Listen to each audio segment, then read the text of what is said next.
Hey guys, take two. Let's try this again. Paisley is napping. I got the other kids occupied, so hopefully I will be able to bring you guys this because I think it is really important.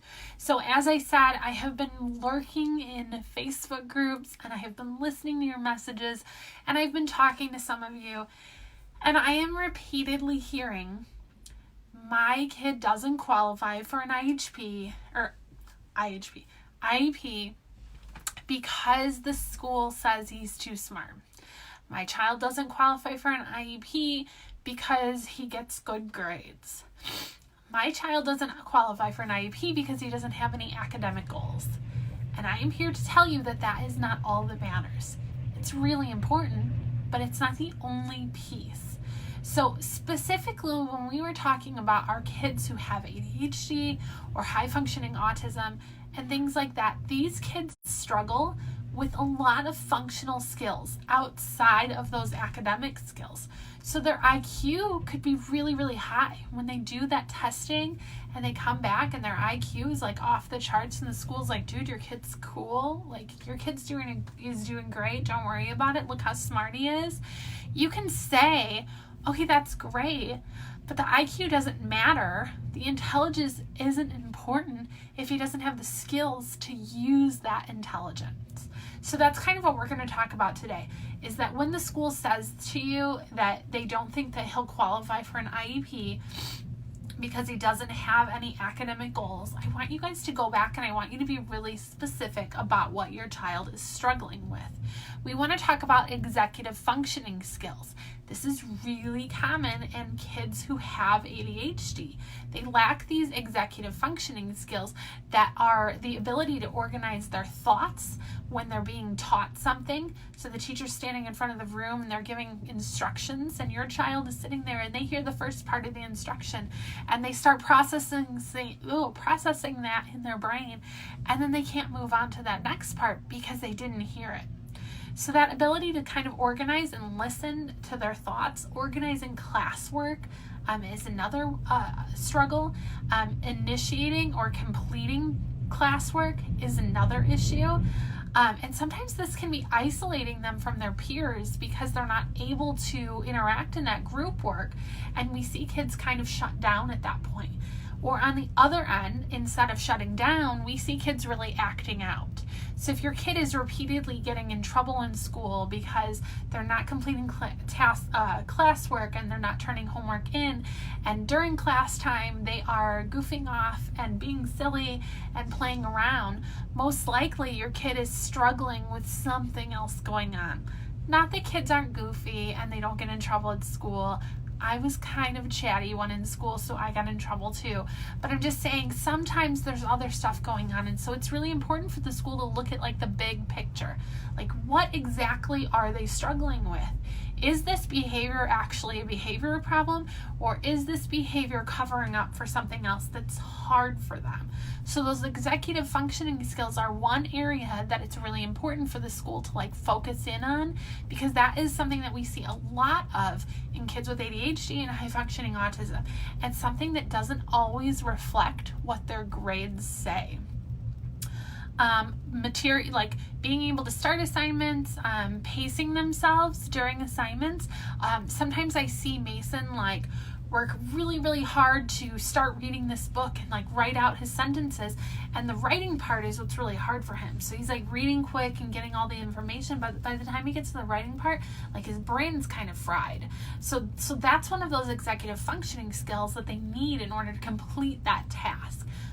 Problem solving, planning out tasks, something as simple as figuring out what materials are needed or remembering what materials are required, whether they need a crayon or they need markers or pencils or things like that. Those are really important. Another problem that we see is the ability to regulate their emotions. So again, if they're acting out in class, they could be covering for something else. Especially for ADHD kids, they have this like tendency to shout out in class, or like we were talking about earlier, their anxiety with not being able to organize all these thoughts in their head could be caused not actually be able to complete the task at hand. A lot of the times we see kids who will start a task, but it seems so overwhelming that they just don't even try. They just give up and they just assume it's going to be really hard. I see a lot of this, and I hear a lot of this from parents who have kids who are struggling with homework. They'll come home and, they've worked all day to go to school and follow all the expectations and do the work, and they've done everything that they're supposed to do and held it all together. When they come home, they kind of fall apart. I wrote a blog post about that recently too, so if you guys haven't seen that, go check it out. But sometimes they'll get home and they'll look at this homework sheet and it's 20 problems, and 20 problems in their head of something that's hard for them seems like 100. And so they just don't even try. They just shut down and they don't try. And these are things that the school should be able to help you with. Again, like the IQ doesn't matter if they don't have the skills to effectively use those things, that gift that they have of being really great at math or really great at writing or whatever that is. The hard thing about ADHD and high functioning autism and things of that nature is that it's very inconsistent. So some days you might see a kid who is struggling all day long. I heard a parent the other day say that their child had ADHD written all over them because every part of their day was impacted by something. And other days you might see kids who you maybe get a glimpse and then you think maybe there's not actually anything going on here, right? So there's a lot of different ways that ADHD can look throughout the day. So when you're going to school and the school's saying academically there's no goals and they don't qualify for an IEP, we want to make sure that we're asking for data to support that. And that data should be in addition to homework and grades. So we want to see somebody taking observations, and we don't only want observation from one person. So just the teacher is going to be a biased observation. So we want to have observations from 3 different people at different points in the day and different weeks over time. So we're getting a really good picture of what's going on. And this is another opportunity for you to step up as the parent and say, hey, when my kid's coming home, they're telling me I was really struggling during math, and yeah, I had to move my clip down, but I really just didn't know what was going on, Mom, and nobody was helping me. And that's probably not true, but that's kind of how they process things in their head. I wrote all these notes over here, and I want to make sure that I get them for you guys. So one of the things that the schools can do to identify who is actually struggling is paying attention to those behavior issues, looking at that work completion or initiation. Are they able to initiate the homework by themselves? Do they need a visual schedule? Do they need some kind reminders throughout the day, that sort of thing?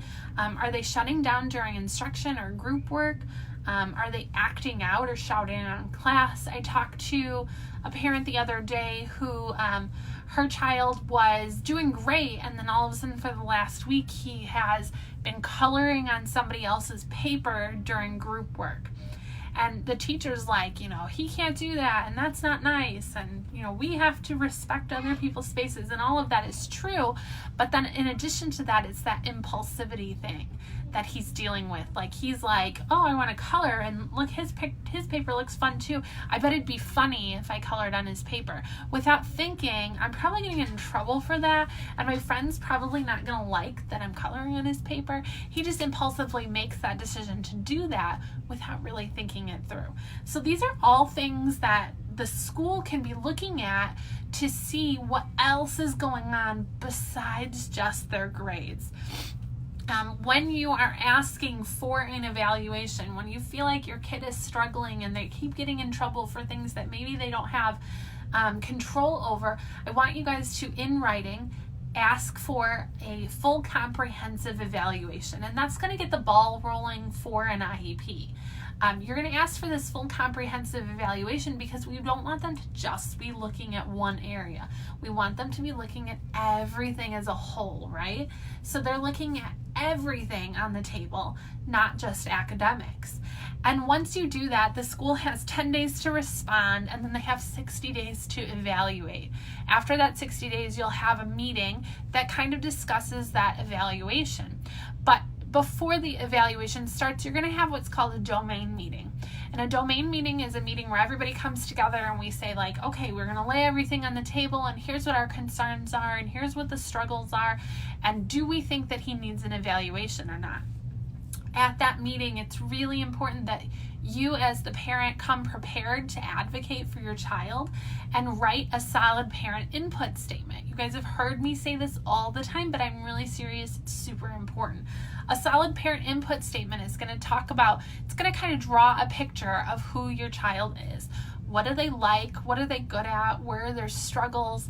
What are their motivators?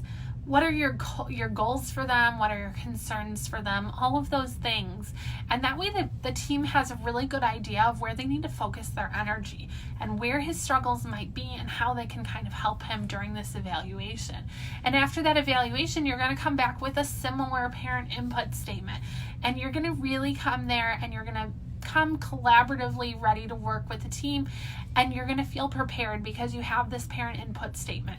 Before that next meeting, that evaluation meeting, obviously, if you've been around, you know I say this all the time, ask for a draft copy of that IEP ahead of time, snag a copy of my free IEP checklist, download it, and get your questions ready to bring to that meeting. If you guys feel like you need support at a meeting, I am absolutely available. If you need somebody to double check that IEP for you and make sure that your concerns and your goals are being addressed, I'm available for that too. But I hope this kind of helps you guys. There's so many of you who are struggling with this issue, and just because your kid's a little smarty pants doesn't mean that they don't need help with things. So I hope this is helpful, and I will talk to you guys later.